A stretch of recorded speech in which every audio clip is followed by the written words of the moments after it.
Hello, everyone, and thank you for joining me here on Intentional Living. This is episode 4, and we're going to continue more into understanding the true effect of everything that I previously discussed in 1, 2, and 3, going down the line with me and where I was finding myself in each of those episodes. And so now in episode 4, we're going to talk about accepting the true effect in nature that I was finding going on with me and stepping more into becoming the co creator in my life. And this is where I feel like now I'm like the new way of living. So there's going to be some insight here as to what I've been leading up to. So so far I was experiencing knowings and insights. And when I say insights, closing your eyes and actually seeing images here, or maybe even you're seeing it there with your eyes open if it's just an image, because I've had that as well. But sometimes when you close the eyes, you're going into something that you may see a whole scene play out. Okay. So I was having insights, telepathic messages, and I would say telepathic visuals. And I'll explain that later in a minute. So we are now going to discuss some examples of things that I've had happen that I've experienced over this last year or so, and believe that they're becoming more recent things I use consciously that I'm aware of it. So when it first started, I was just like, okay, I'm used to getting information. And I just thought that's what I was getting is, oh, look, I'm getting information. But then I started to understand that things were showing up that were connected to what I was thinking on and what I was giving my intention to, my attention and intention, my purposeful intention. There are some examples of synchronicities and events that have happened that I want to share with you. And so, for all this time, too, going through this, it feels like these are great things. And these are definitely things that gave me like a barometer to gauge against and also gave me a way to feel validated in that's what was really going on for me. And then we're going to talk about how I feel like all of this is really good and it's teaching me something, but it hasn't really got to what I want to call maybe say the big enchilada. There's more to it. And I also know that we are definitely capable of telepathy. And that's another whole show I have is telepathic in nature. So maybe this is more going to hook into that. I don't know. But so let's talk about some things that have happened to me. I came out of my house one morning and I was going to get in my car to come to work. And at my house, I looked literally just looked down at the bushes and stuff there. And but there's not like real landscaping. There's no cloth and flowers and mulch and all those things. And I just looked at it and I said, flower beds would be nice.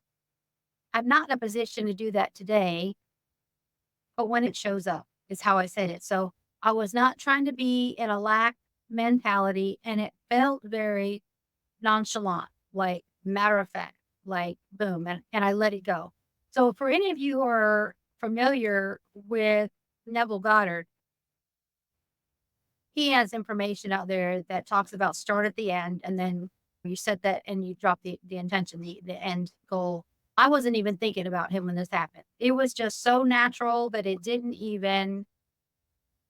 wasn't even in my mind. And I got in my car. So I left. Came home from work that evening. My husband was outside. It was around 7:30 in the evening. He was working on his truck and I was tired.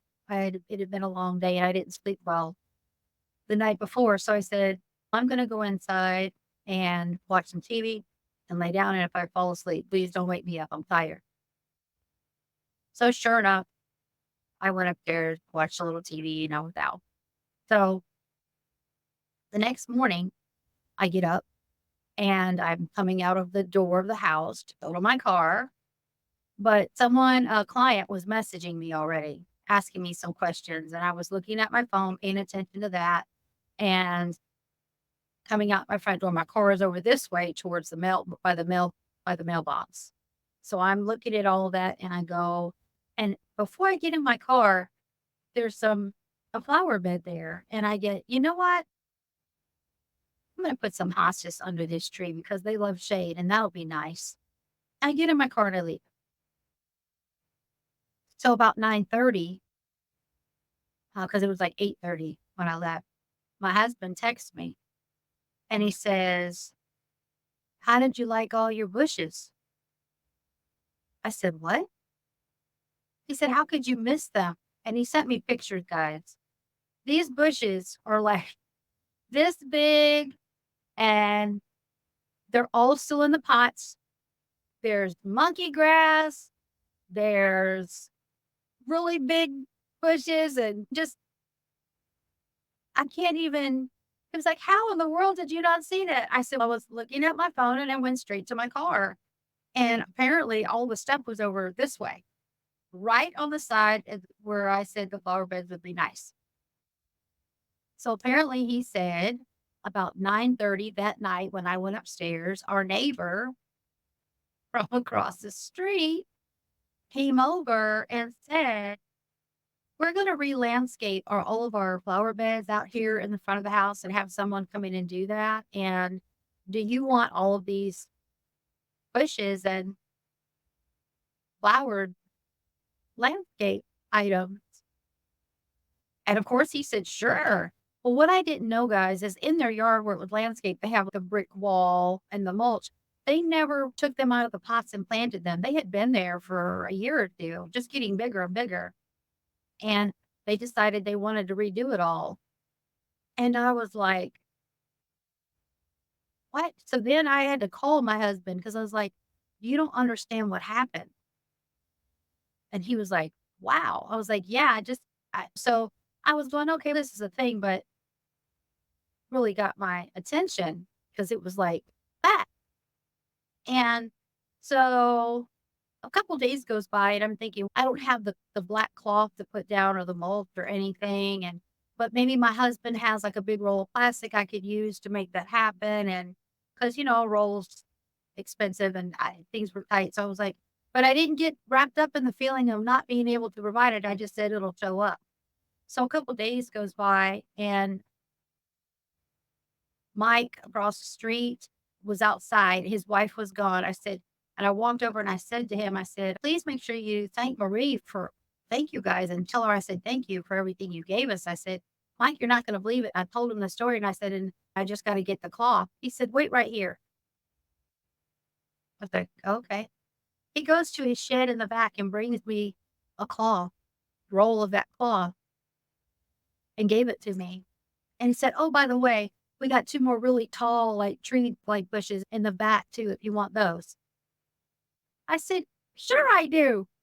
So I planted all that and got it all in, got the mulch, and I'm like, wow.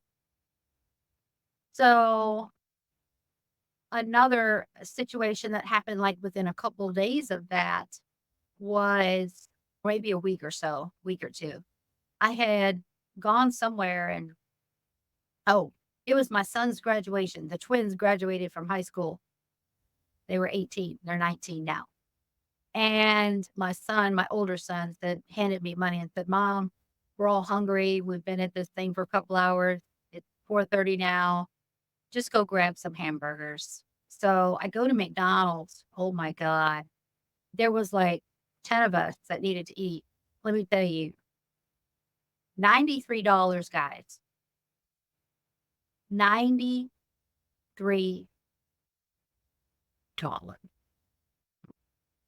So after I did that, I was thinking, man, I could have went to the grocery store, but that wasn't the whole point. Everybody was hungry right then. My son was like, "Here, take this money." And I only put like $20 with it. And but just it was a thing. And but I was thinking, and I texted my husband and told him, and he said, "No, don't do that." I was like, "I've already done it. I've already ordered it." And he's because he was thinking the same thing. We could have went to the grocery store. And so I get home and the man that was doing some work for my husband I noticed when we left that day, he was over there working, but when we got back, he wasn't. And I was like, I wonder where he is. Well, all of a sudden, a car pulls up and he doesn't have a car. So I figured someone picked him up. And my husband finally said he went to go get some supplies for the job he was doing next door. And the couple drops him off. They're in the middle of the street, like in an SUV, and they're in the back of and they keep unloading stuff. And I thought, my God, how much supplies did he need to buy? This is right after the McDonald's thing happened. Literally, I am walking in with the bags and he is pulling up. So I take the food in and I go back outside to see if Richard needed help. And I'm like, what's going on? What is all this stuff? I kid you not. There were 4 boxes full of food, like restaurant size bags of chicken patties and crumbled meat and fresh fruit and pasta and all these things. And Richard said, they just love me. That was his name, Richard. He said, they just love me. And she's always trying to feed me, and I think she owned a business where they made food. It was apparent by the types of things that were in the box. And he said, "But I'm not gonna eat all this, so I'm giving it to you guys." I was like, "What?" He said, "Yeah, here you go." We took it in. He helped me carry it all in the house, and I put it all in the freezer in the cabinet, and I was like, "What in the world is going on?" It was like, okay. I was thinking about we needed the food from the grocery store. My husband was thinking about we needed the food from the grocery store, and then food showed up free. Wow. Okay. So, some other experiences I had, one I had prior to that is in my head, I heard 20 on 7. When I heard that, my mind went to seeing the 7-Eleven store down the street that I really like. And I just have a really good feeling about this store. There are 2 7-Elevens about 2 blocks apart. One's close to me, but I go to the one further away because I know that there's something with that 7-Eleven that I feel. Okay, so if that sounds crazy, oh, but anyway, I heard 20 on 7, and when I heard that, I saw in my head, like, the gas pumps outside. You know how you would go in and say, "I need 20 on 7?" Or that's how it felt at first. So a couple days goes by, guys, and I'm hearing I'll show you. That 20 on 7, but I'm also seeing something. I'm seeing the number 7 and then 20 at the bottom on top of it, right at the bottom of the 7. So I'm like, what is that about?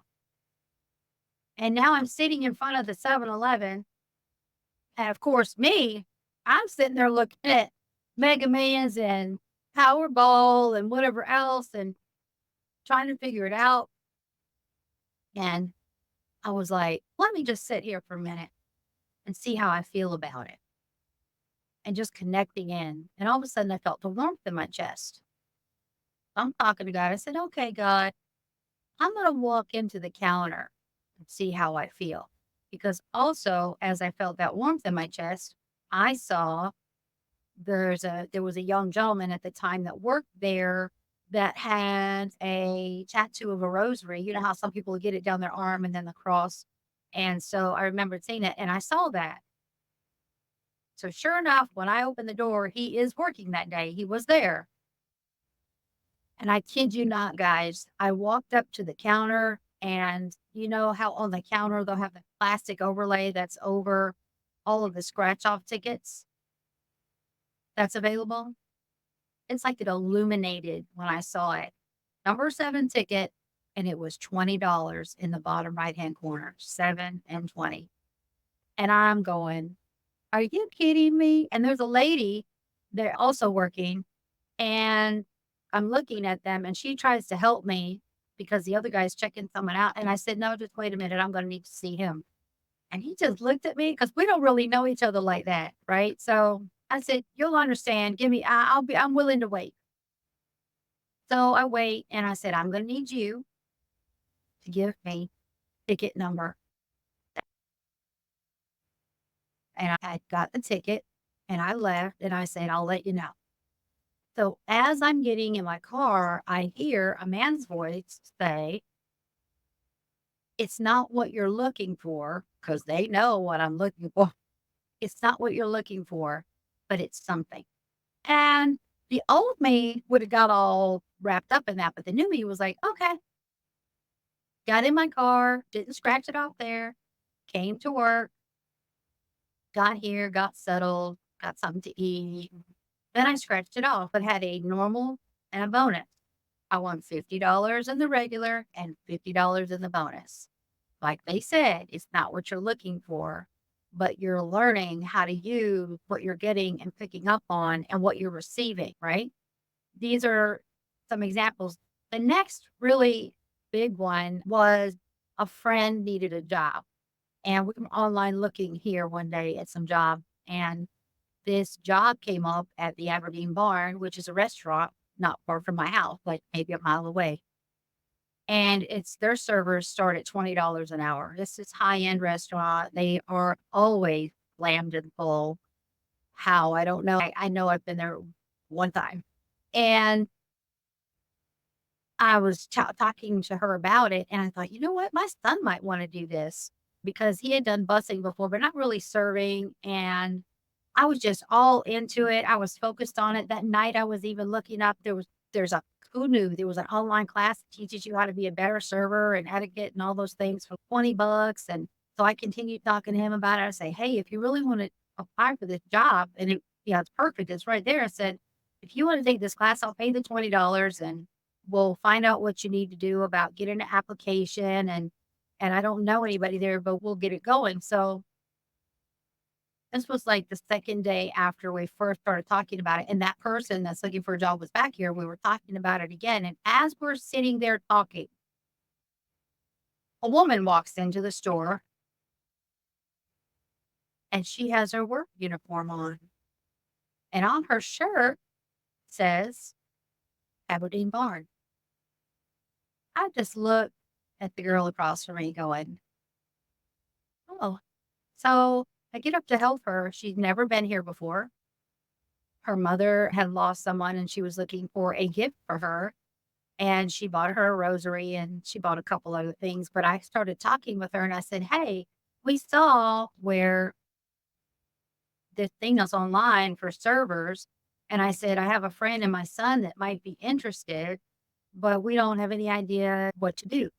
Now, this woman doesn't know me. I said, what do you do there? She says, I'm a bartender. I was like, okay. And she said, I tell you what, get a pen and paper. So I got the pen and paper. She said, write this down. She gave me her name. She gave me her telephone number. She said, your son can use me as a reference, but he better not embarrass me. I said, yes, ma'am. She gave me the owner's name. She gave me the days and time that man would be there. She said, pick up your application, fill it out. And when you come back, ask to see this man between these hours. If he's not there, the second guy in charge for hiring is this guy. Ask to see him. Don't just put it in someone's hand and tell them I'm your reference. I was like, wow. So here I'm showing you how your attention, intention, what you're giving attention to shows up. It's not like that job could show up here at the door for me, but the thing needed to help get that job showed up at the door for me. So I was like, that. So I'm really now paying attention. Also, along this whole time, guys, things were happening like I would think about someone and then they would show up and say, you've been on my mind. I feel like, I'm going to be honest, telepathically, that I was putting stuff out there about come on in today. People need to come in and because the economy has been sucking, I'll be honest. People need to come in today and make purchases and whatever. And they would show up and give me something or would bring me food or people that I know. And I was like, okay, so this is great. And then I've had other stranger instances where people show up here and literally walk in the door and they're looking around going, what is this place? And I'm like, can I help you? Or aren't you looking for this place? And they're like, no, I was driving down the street and I heard in my head that I should come in here. Did you hear that? I was driving down the street and I heard in my head, I should come in here. What is that, people? That's telepathy all day long. That means there's people out there receiving. Yeah. Even if they're not receiving it from me, maybe from assistance on the other side, but I feel like maybe it's me. So just so you know, those things are going on in my life. That's starting to become my every day happening. Just thinking about people and they're showing up or they call or people would cross my mind. There was one day where I had 3 different people cross my mind and I thought to myself, I should reach out and see how they're doing. And then I thought, no, it'll be okay. Within 24 hours, those 3 people had come here to see me. Some of them, 2 of them I had not seen in probably 6 months. I was like, wow. Wow. For me, a lot of my visions sometimes are not more recent, which is annoying because then it makes it harder to figure out until time goes by. So it's I've had visions of things that are for myself 2 years out and further, and I've had visions a year out. And then I've also had an experience to where a really good friend of mine who we know we're connected on some type of soul level, we had the same vision. And it was of me being at CHKD hospital. And we knew it was Christmas time because we both saw Mr. and Mrs. Claus in the hallways handing out gifts to the kids, right? Going around. And there was Christmas decorations. And we both felt like I was talking with a woman with long, dark hair. And I thought maybe I do healing work and maybe I'm there helping with something. Maybe I'm going to help her through her something, just there to help in whatever way. We both felt that way. A year and a half later, my son, 18 at the time, was diagnosed with Burkitt's lymphoma.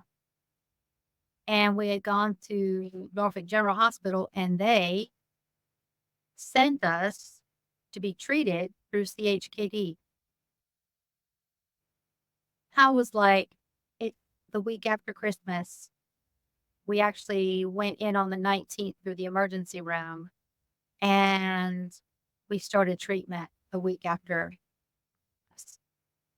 I didn't know it was me, but I did know that my son was going to be perfectly okay. I knew it with every fiber of my being. He knew it.